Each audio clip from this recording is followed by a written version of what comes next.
আসসালামু আলাইকুম প্রিয় দর্শক।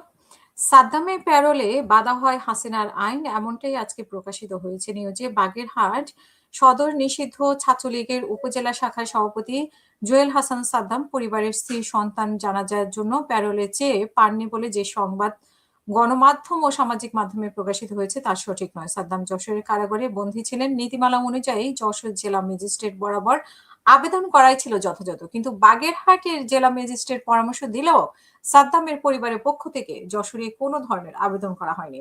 ২০১৬ সালে শেখ হাসিনা সরকারের সময় সংশোধিত কারাবিধি অনুযায়ী সাদ্দাম প্যারোল পাননি বলে সরকারের প্রতিষ্ঠানগুলো জানিয়েছে।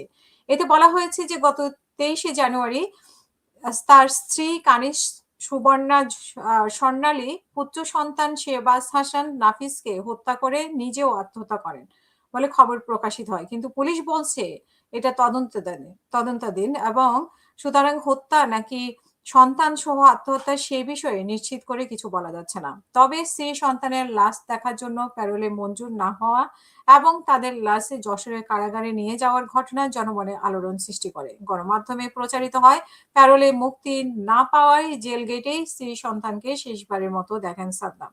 এই ঘটনাকে কেন্দ্র করে গণমাধ্যম ও সোশ্যাল মিডিয়ায় ছড়িয়ে পড়ে বেশ কিছু প্রশ্ন। এইসব প্রশ্নের উত্তর খুঁজতে প্রশাসন, কারা কর্তৃপক্ষ, পুলিশ ও নিহত পরিবারের সাথে কথা বলে যেটা জানা গেছে সেটা হচ্ছে যে প্যারোলের আবেদন গণমাধ্যমে যা আসেনি তা হচ্ছে যে ঘটনায় পরিবারের পক্ষ থেকে বাগেরহাট জেলা ম্যাজিস্ট্রেট বরাবর আবেদন করা হয়েছিল। আবেদন করার কথা ছিল। যশোর জেলা ম্যাজিস্ট্রেটের ভাষ্য অনুযায়ী যেহেতু সাদ্দাম যশোর কারাগারে বন্দী, তাই বিষয়টি যশোর জেলা ম্যাজিস্ট্রেটের এখতিয়ারভুত হওয়ায় পরিবারকে সেই অনুযায়ী আবেদন করার পরামর্শ দেওয়া হয়, কিন্তু পরিবারের নিয়ম অনুযায়ী যশোরের জেলা ম্যাজিস্ট্রেট বরাবর আবেদন করেননি, বরং বাগেরহাট থেকে যশোরের লাশ নিয়ে যাওয়ার সিদ্ধান্ত নেয় পরিবার। এটি নিয়ে সামাজিক যোগাযোগ মাধ্যম ও গণমাধ্যমের বিভিন্ন রকম বিভ্রান্তি ছড়ানো হচ্ছে।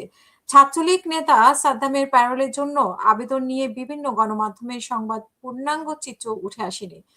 যেমন দ্য বিজনেস স্ট্যান্ডার্ডে প্যারোলে মুক্তি মেলেনি, কারাফটকে ৫ মিনিটের জন্য স্ত্রী সন্তানের লাশ দেখলেন ছাত্রলীগ নেতা সাদ্দাম শিরোনামে এটি সংবাদ প্রকাশ হয়।